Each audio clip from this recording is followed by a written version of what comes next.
Hello, everybody. This is BK International Talent Scout. I'm coming to you live. Today, I'm talking about let's help each other walk through the grieving process. As we come upon the holiday season, a lot of people begin to grieve uh, their loved ones that are in heaven. There's been a lot of things happening where a lot of people are passing away, which just puts people back in the grieving process. Let me read this to you. Let's reach out to each other that's going through the grieving process. Are you listening to someone that is grieving? That means, are you talking to people and what they're saying is showing signs that they're grieving? What are the signs of someone experiencing grief in their life? Do you know the signs of someone experiencing grief in their life? It's not just grief of a loss of a loved one. It could be grief of a loss of a job, a grief of a loss of a relationship, a grief of a loss of, of possession of territory, housing, cars, possessions, positions.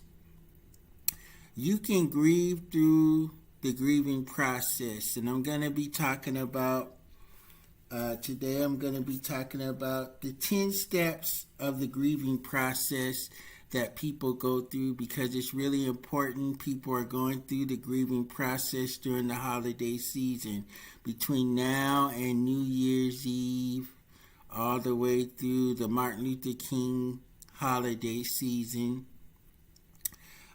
People are going through the grieving process. So let's watch for our family and friends that are dealing with grief. The 10 self-compassionate principles of the grieving process. Though you should reach out to others as you journey through the grief, you should not feel obligated to accept the unhelpful responses you may receive from some people. You are the one who is grieving, and as such, you have a certain rights no one should try to take away from you. The following list is intended both to empower you and to heal you and to decide how others can and cannot help. This is not to discourage you from reaching out to others for help, but rather to assist you in distinguishing useful helpfulness and unuseful hurtfulness. So let's go to the first one. You have the right to experience your own unique grief. No one else will grieve as exactly as you do. So when you turn to others for help, don't allow them to tell you what you should and should not do with your feelings. You have the right to talk about your grief. Talking about your grief will help you heal. Seek out others who will also listen to you talk about your grief. Sometimes you need to go to a grief counselor, go to a grieving session at your church, or sometimes you need to talk to a mental health specialist during the grieving season from now all the way through Martin Luther King holiday. Let me read number 2 again. You have the right to talk about your grief and express your grief any way you choose, verbally, physically, mentally, spiritually. You have a right to express your grief through writing, communicating, typing, texting. Just acknowledging your grief through those ways is very important. You have a right to feel a multitude of emotions: confusion, numbness, disorientation, fear, guilt, and relief. Just a few of the emotions you might feel as you take part in the grieving journey for yourself and for your family and friends. Others may try to tell you that feeling angry, for example, is wrong. Don't take these judgmental responses to heart.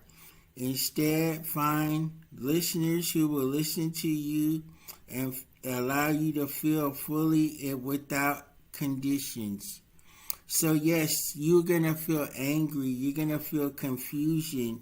you're going to feel numbness, you're going to feel fear, and then at some point you're going to feel relief as you go through the grieving process. A lot of times in the beginning of the grieving process, you can feel numb. I was numb for like a year or two. When my sister passed away, I had no feeling. I didn't want to live. I was very angry. I said my sister Gloria, she was the nicest one. Man, y'all be careful who you get married to. Stop marrying these demons and devils and monsters. I said stop marrying demons and devils and monsters. Sometimes people pass away before they pass away. Sometimes people give up before they give up. Look at people. Look at their appearance. Look at their situation. Know the signs of grief in your family and loved ones and friends.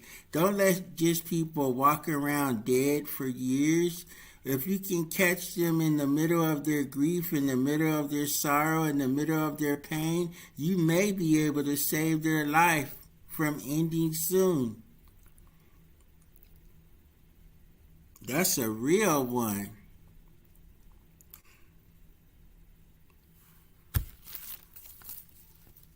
You have the right to experience grief bursts. Sometimes out of nowhere, a powerful surge of grief may overcome you. This can be frightening, but it is normal and natural. Find someone who understands and will let you talk it out.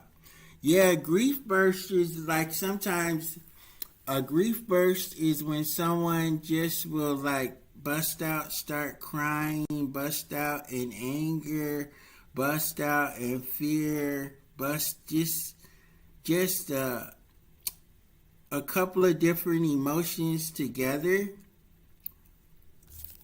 So I've experienced grief bursts of anger, grief bursts of crying, grief bursts where I'll just go off on somebody, man, all the way off.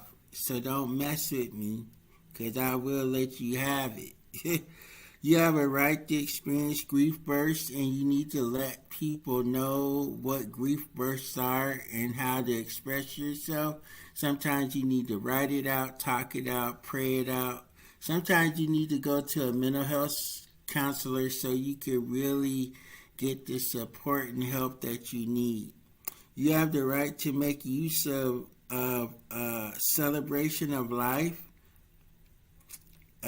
celebration of their memory.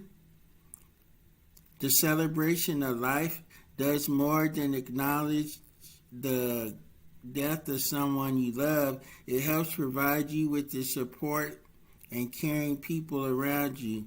More importantly, the celebration of life is a way for you to mourn openly and in community. If others tell you that the celebration of life or homegoing services or healings such as these are silly or unnecessary, tell them they're a liar and don't listen to them. Homegoing services and celebration of life events are very important. Learn how to celebrate the people that you love. You have the right to embrace your spirituality. If faith is a part of your life, express it in ways that seem appropriate for you. Allow yourself to be around people who understand and support your religious beliefs. If you feel angry at God, find someone to talk to that will pray with you, that will walk with you, that will acknowledge you, that will hear you out. They will not hurt you and they will not abandon you. You have a right to search for meaning. You may find yourself asking, why did this happen? Why did this person pass away? Why did this person go to heaven? Why this way? Why now? Some of your questions may have answers, someone may not. And watch out for the cliches and responses some people may give you. Comments like, it was God's will. I think what you do or still do, be thankful for it. Understand that God is the giver of life. Understand we need to know how to feel and deal with feelings of hurt, shame, pain, disregard. All those emotions are so important.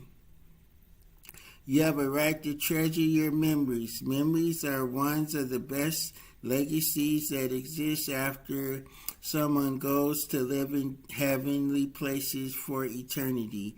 You will always remember. Instead of ignoring your memories, find others with whom you can share your memories. Think of the good things your loved one experienced with you in your life. And lastly, you have the right to move toward your grief and healing. Reconciling your grief will not happen quickly. Remember, grief is a process. Grief is not an event. Grief can be a season. Be patient with yourself and be tolerant with yourself. Avoid people who are impatient and intolerant with your grief process.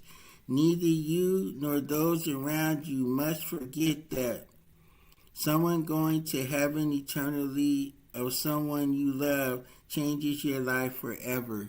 So get that understanding. Again, you have a right to experience grief bursts. You have a right to make use of your celebration of life or homegoing celebrations or tributes. You can do a special tribute to your loved one to acknowledge their greatness in your life. You have the right to embrace your full spirituality and the love of God to surround you and keep you. You have a right to search for meaning. You have a right to treasure the memories of your loved ones, and you have a right to move forward in your grief and become completely healed from your grief, in your grief, and understand your grief. This is BK International Talent Scout. Let's pray for our family and friends that are going through the grieving process. Again, let's reach out to others during the holiday season. If you know anyone that has lost a loved one within the last 1, 2, or 3 years, reach out to these people because the holiday seasons are the most difficult time. I still miss my mom. I still miss my sister. I still miss my brother. I still miss my father. And I still miss my stepfather. Man, that's a lot of people in heaven. Hey, this is BK International Talent Scout. It's time to pray for people that are going through and walking through the grieving process. Ask God to show you who is grieving around you and how you can minister to them. This has been about grieving. You have a right to grieve. You have a right to walk through the grieving process, and then you have the right to be totally healed from the grieving process. But sometimes we have to walk through some things. This is BK International Talent Scout saying it's now time to pray for those that are grieving around us. Know the signs of people that are grieving and be willing to support them by listening, by praying with them and encouraging them, and most of all, walking with them through the grieving process and through the grieving season. This is BK International Talent Scout from BK Presents Radio Podcast, aired on Rainier Avenue Radio.world, talking about the grieving process, the 10 steps to getting through the grieving process. It's been a pleasure to talk to you. Please share with others. God bless you and happy Thanksgiving season.